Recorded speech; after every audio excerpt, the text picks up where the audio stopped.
Welcome to My Wild Magic with me, your host, Adrienne Cobb. Join me on a journey back home to your truest self in this inspiring, enlightening, and entertaining show. After a near-death experience in a car crash at 15 years old, I made a choice to stay and brought back with me 3 simple truths that I found from the other side. Love is all there is. Our time is over here quicker than we think, and we all have a purpose, a soul blueprint to fulfill. On this show, you will find a higher purpose, a creative expression, and unique soul attributes that you can bring forth into this world. Stay tuned with me for the next hour and find your higher purpose on My Wild Magic, starting now. Welcome. I am Adrienne Cobb, and you are listening to My Wild Magic with Adrienne. And we are on Transformation Talk Radio today with Jane Deforest, my guest here. She is an intuitive and an artist who has helped people for the last 20 years find clarity in their life. And she does shamanic healing work. She does intuitive readings with people blended with art and animal communication, which I'm super excited to look at. When I first met Jane, I went to a remote viewing class, so we might touch on that again today as well. But one of her specialties actually is in near-death experiences, and she's written a book called Love Never Dies. And so we're going to have her talk to us about that as well. So welcome, Jane.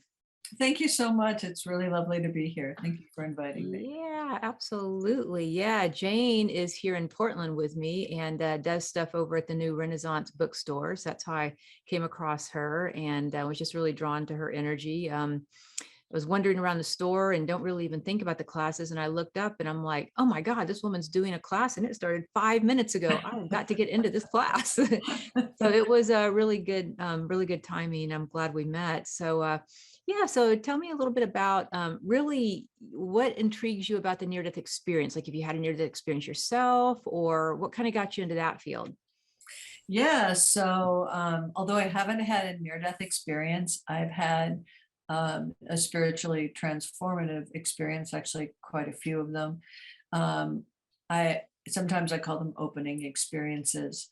One was in the King's Chamber in the Great Pyramid at the Giza Plateau. Wow, how powerful. Yeah, in the what's called the sarcophagus, although no mummy was ever found there. Mm-hmm. In the Amazon jungle at Eleusis, Greece, where the epicenter of the Eleusinian mysteries, pronounced depend on who and where you're from. And where was that again? That's in Eleusis, Greece, and it really has been my focus of study for some time. It was where the ancient world traversed once in their lifetime to have an experience that is still shrouded in mystery. Although we do have some indication that it was a psychedelic experience. They drank a brew called Kaikian, which Dr. Albert Hoffman synthesized one of the ingredients called ergot, which is a type of mushroom, into LSD 25. But I've just been fascinated by this. In addition to my transformative experiences was with what's called in the vernacular grandmother or ayahuasca, a very potent hallucinogenic brew made of 2 different plants. And traversing the subtle realms through a shamanic journey. I was the leader of IANS, the International Association for Near-Death Studies in Portland, for some time, where we would meet monthly, and people who flatlined and were resuscitated, brought back to life, and lived to tell the tale, talked about. And we would meet once a month, and the group still continues. It's a wonderful organization, and I have great admiration for the people and loved being part of it. My professional responsibilities and my took me elsewhere, and I volunteer in a different way now, doing work with kids. But it was a wonderful opportunity to give back. And I have been compelled and fascinated by the near-death experience for many years. What I love about it is it is a powerful example in a very tangible and real way that our souls are eternal and that this sojourn on earth is limited and that our bodies have an expiry date, but yet we, the essence of who we are, the seed of our light, is eternal. And once we can understand or grok that idea, so much is possible. Perhaps the fear of death subsides or completely is eradicated. And then we can really live. It's such a paradox that it's the fear of death that often inhibits us from living. I loved the messages you brought back from the other side, sister. And I felt an instant affinity when I first met you, and recognized your spiritual power, which my intuition told me was in part because you had crossed the river Styx, transcended the veil, depending on what terminology you wanted to use, and you touched the divine and that changed you. That is my impression. And that's exactly what happens to most people that I talk to and I've had personal contact with who've died and returned to tell the tale and had a near-death experience. The texture of who they are is different. Similarly, people who've had spiritually transformative experiences, whether it's through a shamanic journey or whether it's through a psychedelic, and I'm not advocating, I'm just reporting, people are changed. And I believe that that was really the primary message in what was institutionalized in the ancient world for a spiritual encounter with the divine. So that was a bit of a long answer. No, it was great, fascinating. Yeah, I have several things to comment on about that. So one is, yeah, I do find that when you've had a near-death experience, it does sort of change something in the fabric of your energy field. And a lot of times if I come across people who have had that, I can sense it in them without ever talking to them. It's just like a familiarity, maybe, maybe a doorway's open. I don't know exactly how to put words to it even, but it is interesting, you know, being able to sense that kind of energy. When you were talking about the ayahuasca, you said there's two different herbs, and one of those herbs is called MDA or M something, right? Like there's two. It's ayahuasca is one root, but then there's this other one that gets blended with it, and that's what kind of right. helps. And I think it's called MD. I can't remember what the name of it is though. I can't, I don't have the Latin name off the top of my head, but what it does is it's an MAO inhibitor. So it stops the natural inhibition of the body breaking down the psychedelic so that it can activate your own endogenous DMT. That means the DMT, that's it. That right. There it is, and many things in nature have active DMT, but our bodies break it down in the digestive process. I don't. There's many people who know so much more about the science behind it, but the MAO inhibitor allows the body to not break it down and for it to go into the brain and to activate what they believe our own natural endogenous with our own body DMT. Yeah, DMT. So, you know, one thing I saw in that, and I'm bringing it up because I do think that sometimes that the DMT experience, ayahuasca, whatever, does sometimes mimic maybe near-death type experiences too, you know what I mean? As does going to a sacred space like what you had. There's many different types of openings, I think, that give us that connection instantaneously other than just near-death experiences. But I was watching a Greg Braden video and he was talking about how actually it was Nassara, one of the other quantum physics guys, Nassim Nassara, I think. And he was saying that the tree of life is found in every single culture across the world without any communication to one another. And then what they found is that the DMT, and they weren't necessarily speaking of it around ayahuasca experiences, but the DMT is found in the cassia tree, which is the primary tree of life image that was the original tree of life that they found. Can't remember if it was, I can't remember where they located it, but I mean, of course, there's more than one tree around the world, but that was the original tree of life. But the reason it was is because of the DMT that helps people to wake up from the illusion of this world. And I find that with near-death experiences, just by sort of crossing over in a sense and coming back, you realize, oh no, this is kind of like this is just really kind of a ride we're taking right now. This is just sort of it's not as it helps you realize with some detachment, it's not as real as what you think it is. And anytime we enter into a vortex or a power spot or just a beautiful moment, even whether it's making love to somebody or whatever, it can open up that pineal gland energy to awaken that vertical alignment, it seems. Yeah, absolutely. I believe that that tree is from North Africa. Yeah, I think you're right. Yeah, you're right. Yeah. So interestingly enough, when I'm intuitively reading someone, and I use my artwork, by the way, I just happen to have finished a reading. I'll cover the name and so that you can't see, but this is an example of a reading that I just did this morning. Oh yeah. And I use art. I was an artist, professional artist for many years, and I did murals, and had a series of opening experiences. And it was my I painted murals in the homes and of many wealthy people, and found myself working with the women in these homes who were suffering from all kinds of things. So it was very powerful work that we did. And what I ended up doing and discovering is that my artwork, and this was through studying the work of Ingo Swann, who was one of the grandfathers of remote viewing in the government program nicknamed Stargate, where he used art to access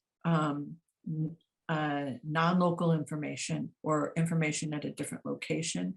It's called remote viewing in some, that's a sort of technical name. And it's government agency name. And it's government agency name. Yeah, but there's other viewing. Yeah, right. And right. ours, we might say, oh, it's just, shamanically, we're traveling on the universal waves or something. Yeah, but yeah, bingo, or accessing the Akasha or the Akasha. Yeah, exactly. Right. Yeah. Collective conscious or unconscious. But yes, you're absolutely right. So I use this art and I teach people. I have an intuitive class coming up, intuition and art class coming up in the beginning of the year. But I teach people how to use this, just doodling. It doesn't have to be a beautiful art piece, to be able to access this information. And I also use it as a Rorschach test to be able to glean information. So when I'm reading someone, I can tell if all different kinds of things, if someone's in a good place, if they're not, if they have people, all kinds of people have attachments, if they're having health problems, what's going on in their psyche, some past trauma. So when I'm reading, I see all different kinds of information. So one of the things, I'm sorry. Well, hang on a second. We're going to take a quick break and then we're going to come right back to that thought, because I'm like on the edge of my seat with this now. So this is Adrienne Cobb. You're listening to My Wild Magic with Adrienne, and we have with us today Jane Deforest. We'll be back in just a moment. Stay tuned.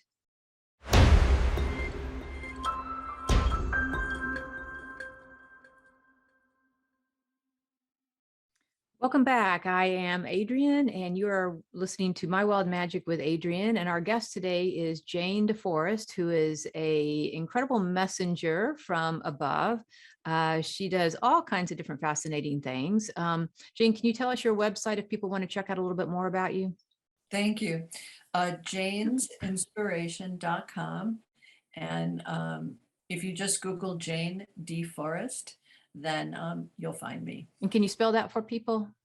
Yeah, my name is Jane, Jane, Deforest, Deforest, just like the woods.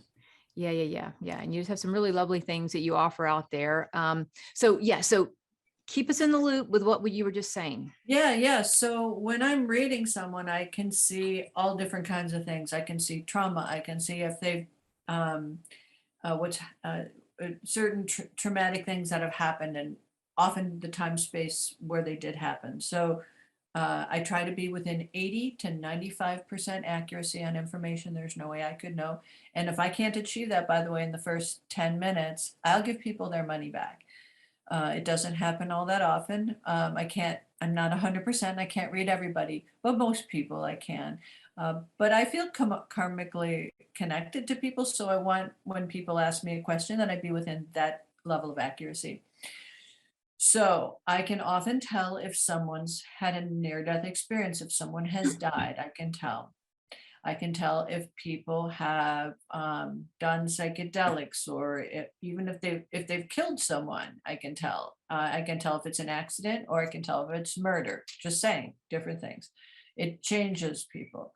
I cannot tell the difference between if someone's died and returned to tell the tale, or if someone's done an ayahuasca journey. I can tell mushrooms are different, magic mushrooms are different, or drug abuse like meth or something very detrimental.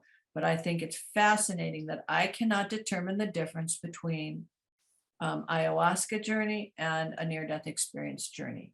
And what that means to me is that it's traversing a path that's very similar, moving from this dimension into a different dimension that's as real, frankly, as the table, the physical things that we're sitting on, if not more. I do believe that this subtle realm informs the physical world, because interestingly enough, I see that illness starts in the subtle realms, in the, what you could call it, the energy field around a person, their auric field, and calcifies into the physical dimension. I totally next. agree. Yep, I Yeah. agree. Yeah. Mhm. And so yeah, so with that, ayahuasca has become a more popular, trendy type thing I've noticed with a lot of my clients and people that I work with. It's just, no longer just a South American type of, you go down to Peru or whatever. And do you find that there's different qualities of the experience, people who lead the experience, the certain types of how it's being processed? Yeah. If somebody was interested in that, I mean. Yeah. I would say it's certainly tricky.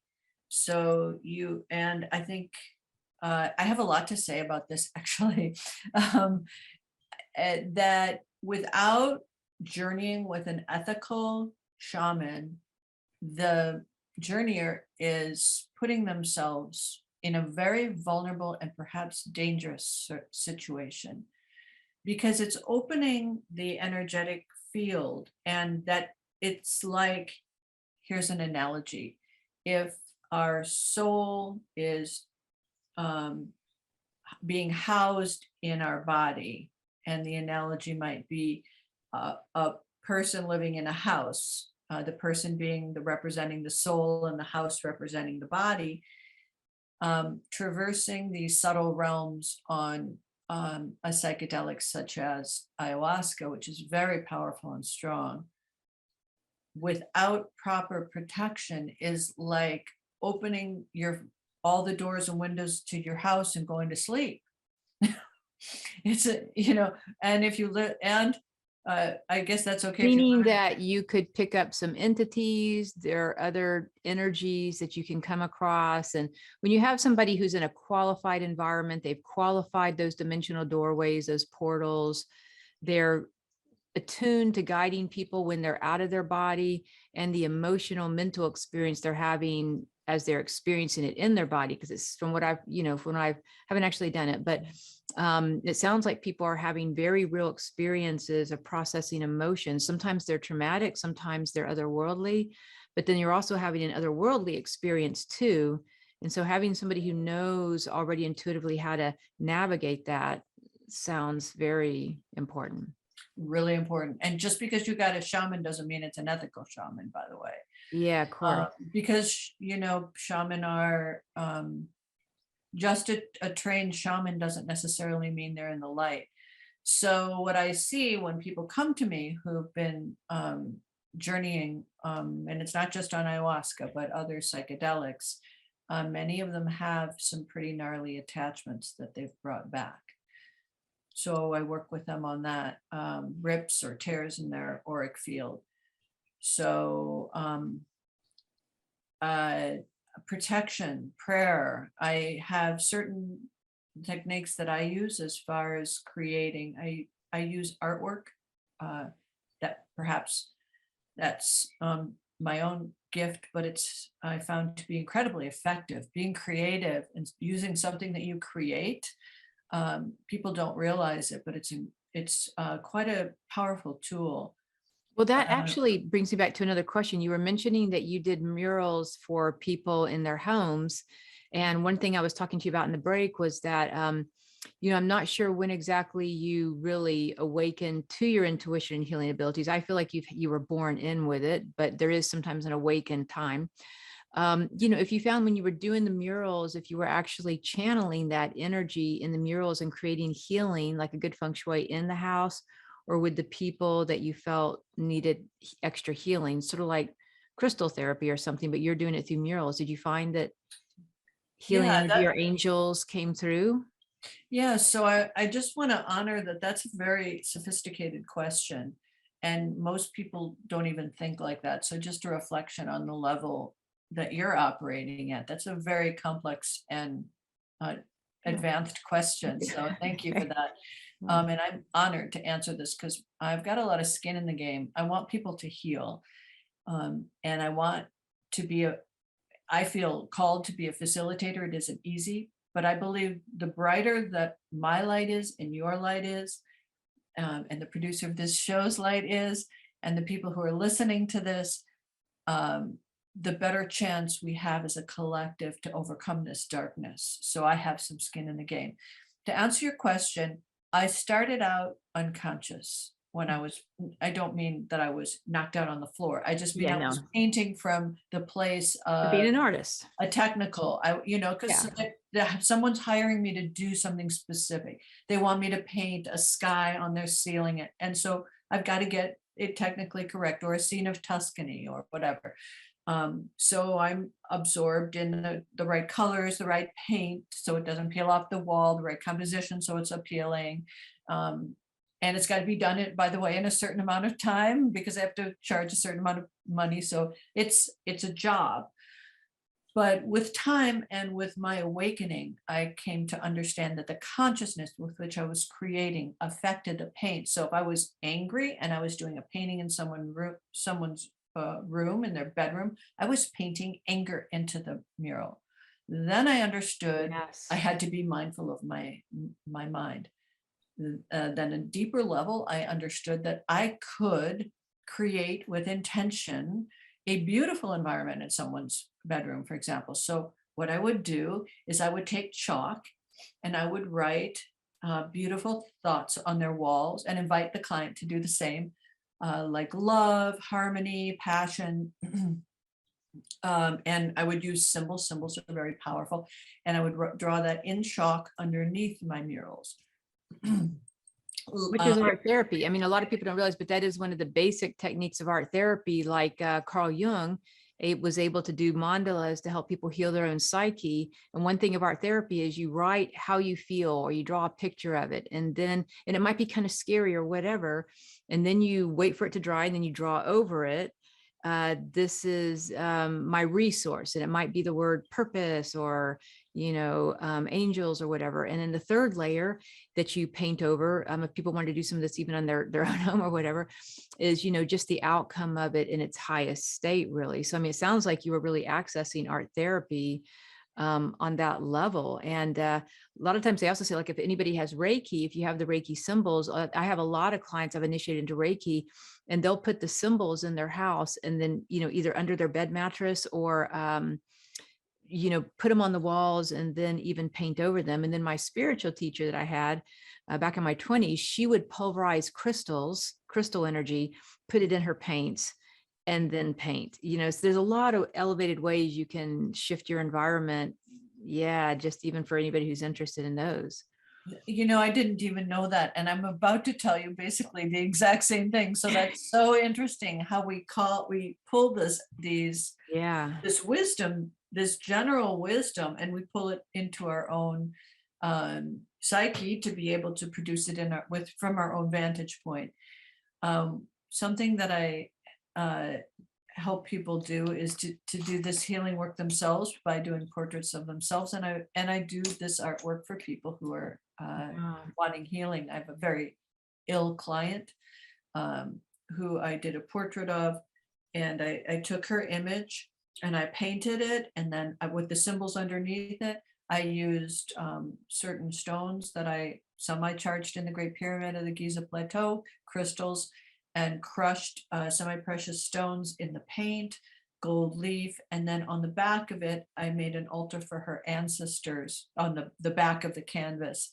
So this is a functioning prayer with intention and calling in the higher energies. That's So awesome. So we're going to go to anybody can do that. Anybody can do that. yeah, I mean, that's beautiful. And it sounds like your class kind of teaches people a little bit more about that too. But we're going to go to a quick break and we'll come back and talk a little more about your classes. So I'm Adrienne. You're listening to My Wild Magic with Adrienne with our special guest, Jane Deforest. We'll be back in just a moment.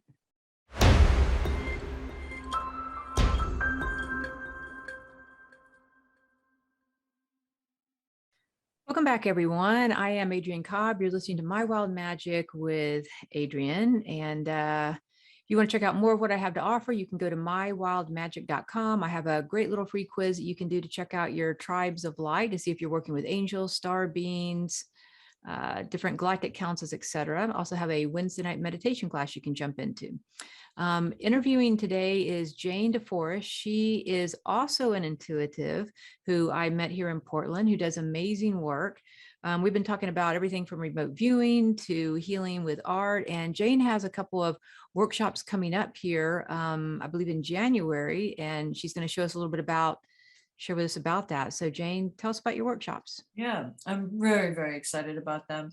We're finishing up shamanic journey and art right now, which I'll be teaching again coming up in February, and in January I'll be teaching intuition and art, and it's a 3-class course, and that's by Zoom.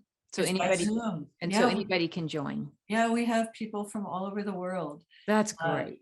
And once you take my class once, you're invited to take it for free as many times as you like. Wow, that's nice. Yeah, I like to. A nice offer. Yeah, I like. So what's the class about it? So it's art and intuition. So what do you do? What do you what's the basis? Right. So I teach intuition in a different way. I've never seen anyone teach it this way. I teach through the chakras, that we have in all different kinds of intuition. It seems that people talk about being an empath or clairsentience or clairvoyance, but there's many more intuition, and those are accurate.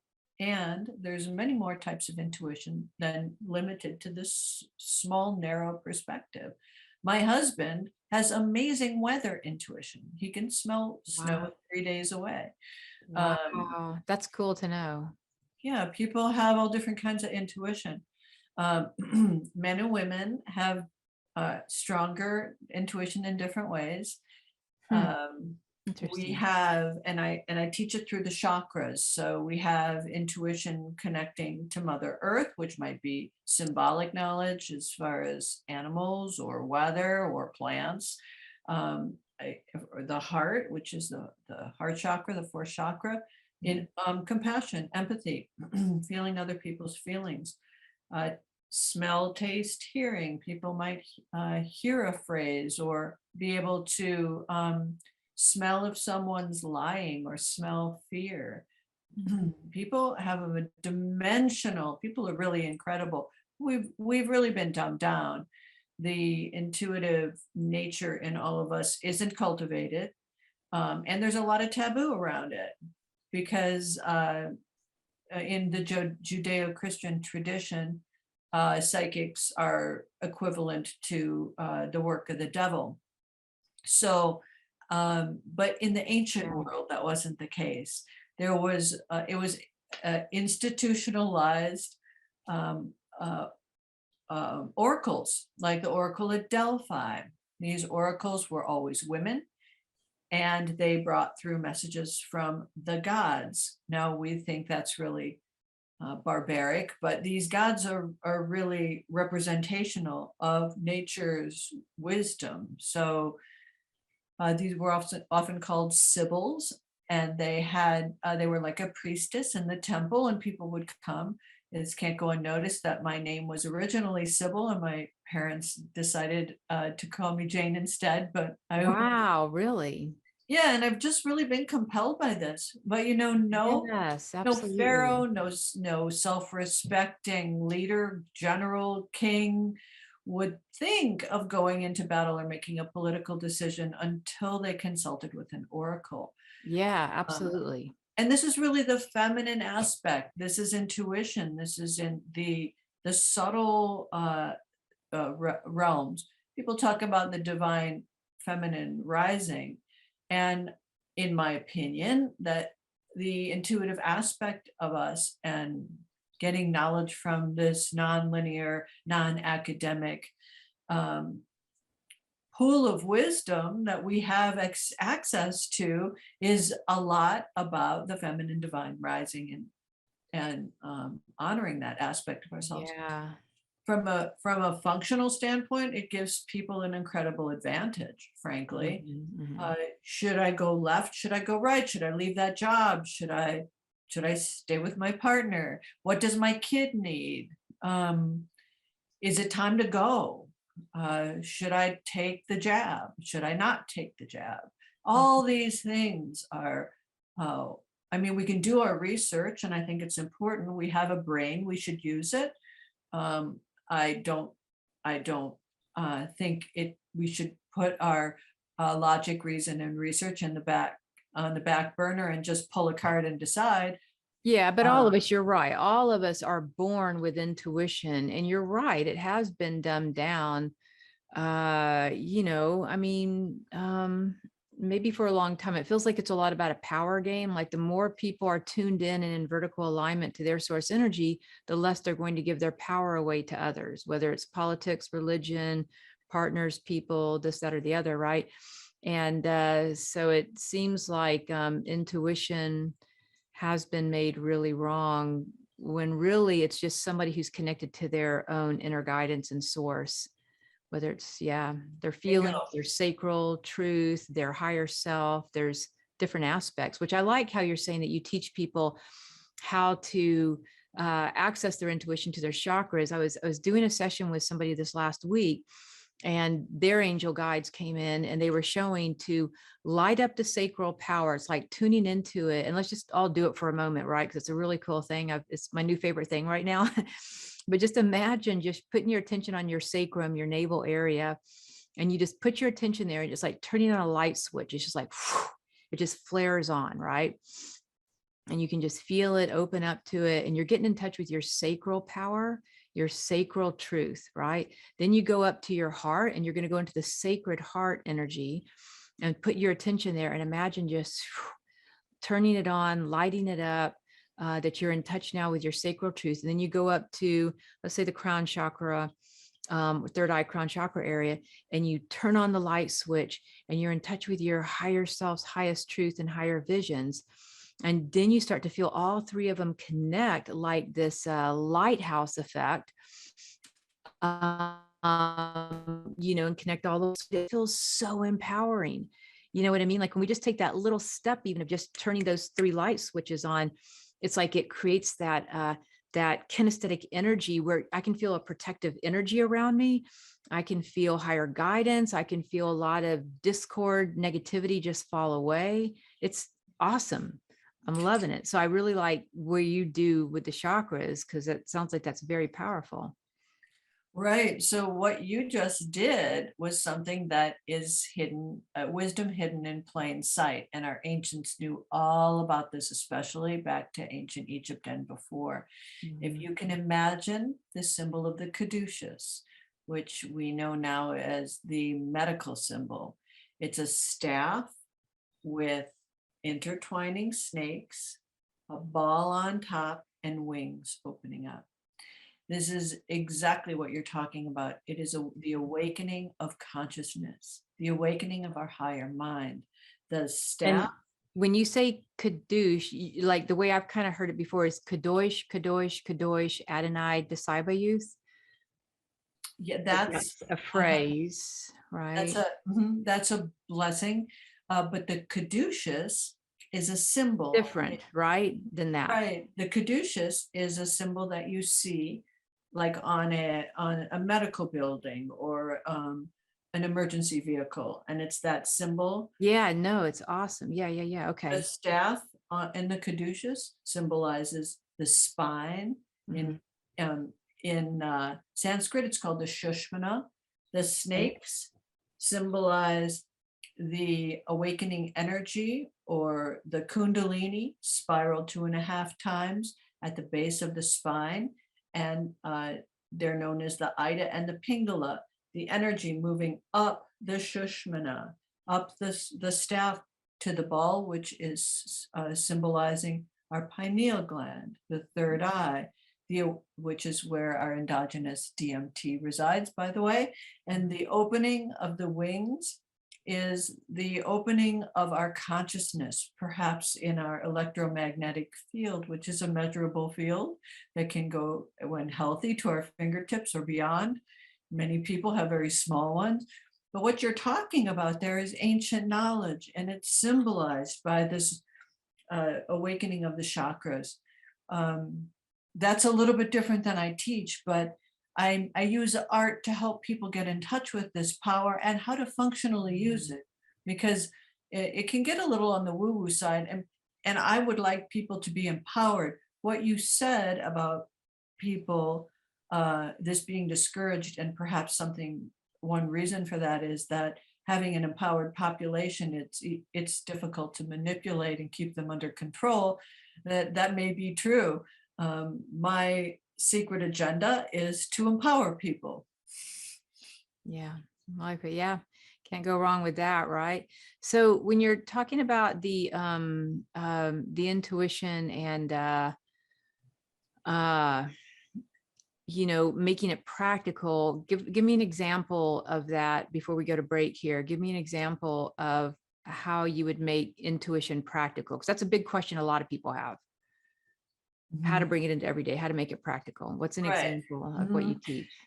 Well, I teach techniques, very practical techniques about how to use your recognize in your body when something is true or false. Our mind, anything that makes sense on a logical basis is from the logical mind or the body mind. I mean, the consciousness that comes with our body. But when we're getting intuition, it shouldn't make logical sense, number one. And number two, it should be something that you can feel in your body. So it might make you sick to your stomach. You might be next to someone who's, creepy and has ill intent. Or you might get a chill up your spine. I get that a lot, telling me that there's a spirit present, or pay attention, or that's an excellent move. I've built rapport with my own body, so I'm very clear. Yeah, body wisdom's a big one. I've heard, especially in looking at the Debbie Mirza wrote a book called The Covert Passive Aggressive Narcissist, and it's a certain type of imbalance that maybe sometimes people can have. But in that, she says, and this is just going to be true across the board, listen to your body's wisdom. Don't keep overriding it. Listen to your feelings and listen to your body wisdom, because the body doesn't lie. So we're going to take a quick break, and we'll be back with Jane Deforest on Transformation Talk Radio. Thank you.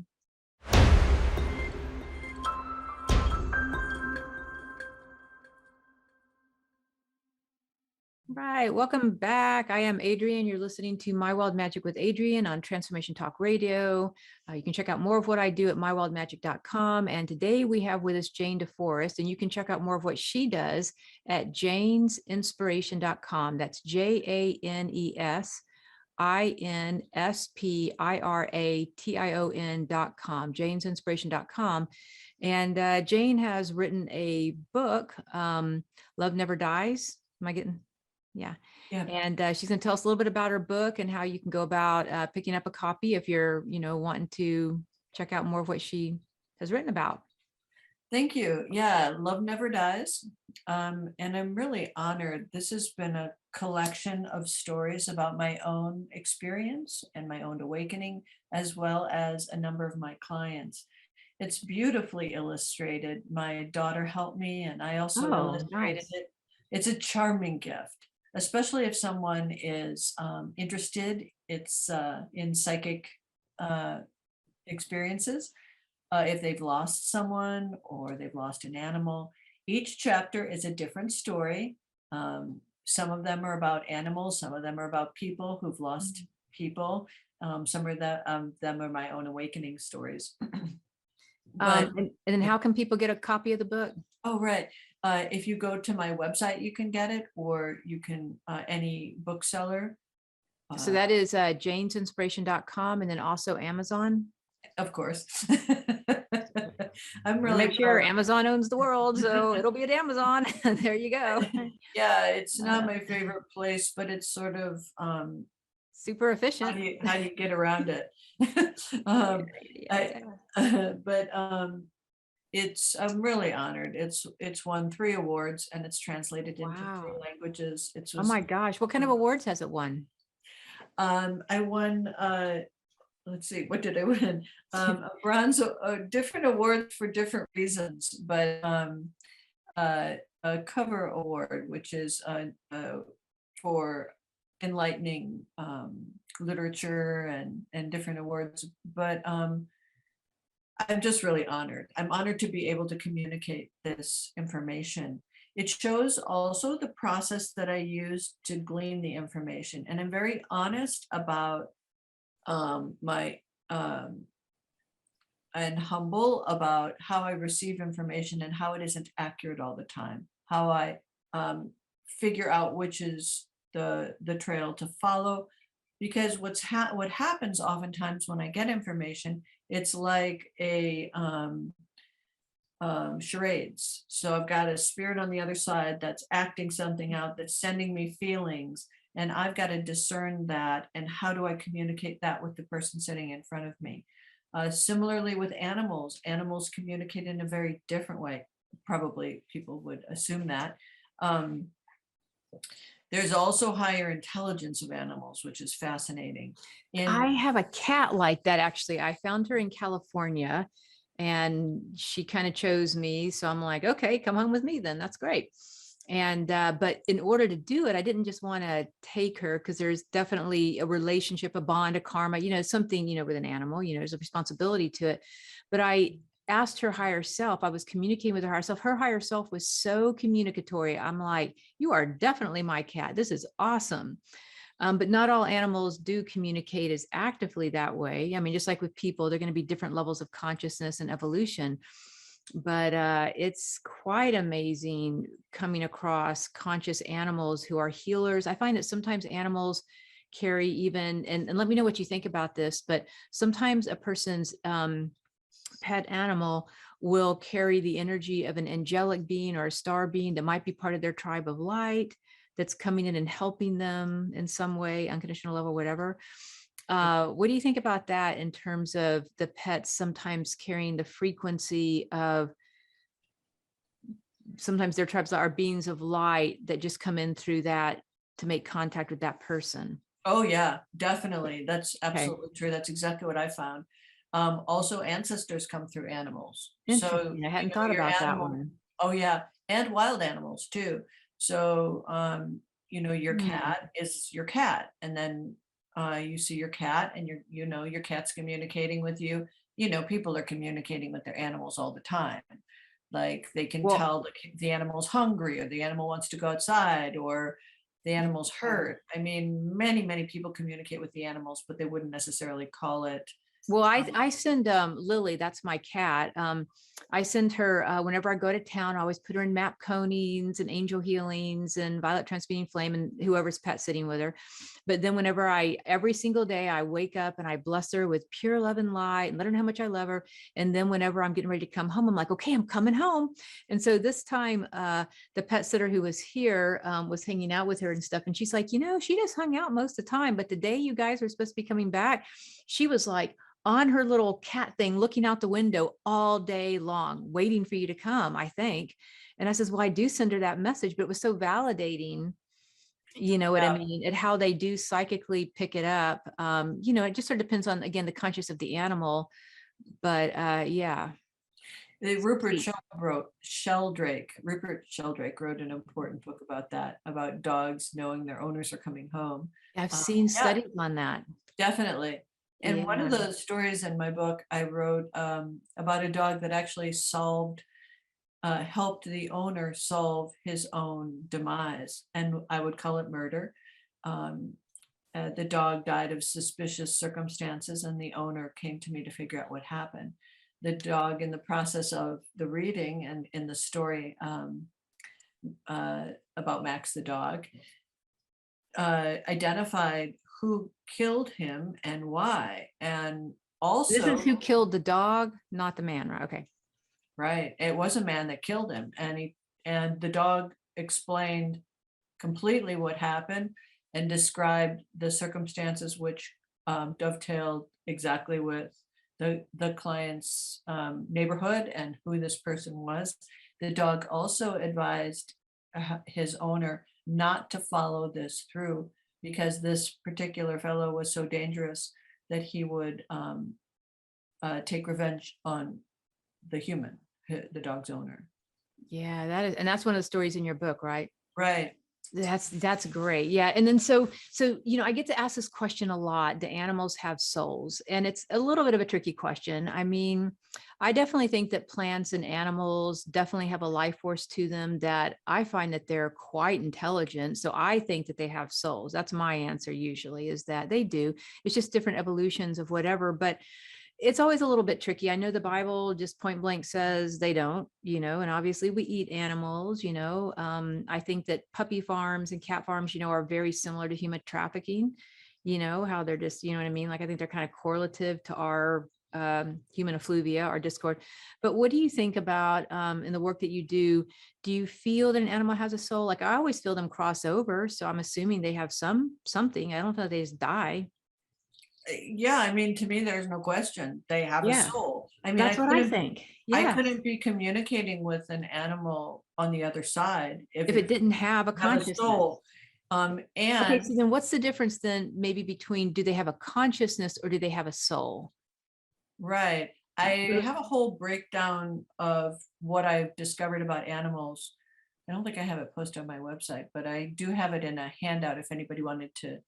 But there's the personality of the animal that is attached to the body. So you might have a dog that's aggressive. Well, and so that can also be very influenced if it's personality, just like with children. It can be influenced by the owner, how it was raised. It's more of a projection of energy and how it's responding to that. I'm sorry to interrupt. And also the body it came in on. So is it high strung? Is it? I see. And then the animal has a soul personality, which reincarnates. And often I see people have soulmate animals that they have been with for many lifetimes. And there's also this soul, the animal soul. See, now this is my opinion. I'm going to call you for a session after this, because I have such a big question now about my cat and a previous animal I had. Yeah, I mean, I'm just reporting what I've learned. Yeah, no, that's the whole point. Yeah. And it's, yeah. I mean, this is my own personal experience. I didn't read this, I know. That's what makes it so valuable. And then what I discovered is the animals seem to incarnate and evolve. So so you can have a dog, a German Shepherd. I have a white German Shepherd. So I'll use that as an example. My dog's very evolved and very intelligent. And I've also had dogs that, and I'm very connected to this dog. It's a soulmate animal. I've had dogs that I love, that we, I know, but not connected. Yeah. And So people can get in touch with you for animal animal readings as well, right? Okay, so I am so sorry that we have to come to a close. This has been so Thank you. fascinating. I could just talk to you for hours more. Anyway, thank you so much for being on the show. Thank I am you. Adrienne with My Wild Magic with Adrienne on Transformation Talk Radio. We will see you next week. Thanks for tuning in to My Wild Magic with me, your host, Adrienne Cobb. Each one of us has a soul purpose on this earth and a higher purpose full of creative expression and unique soul attributes. Make sure to tune in next week on transformationtalkradio.com to continue your journey home to your truest self and pursue the path of unconditional self-love. If you would like to learn more about me, visit mywildmagic.com. Again, that's mywildmagic.com.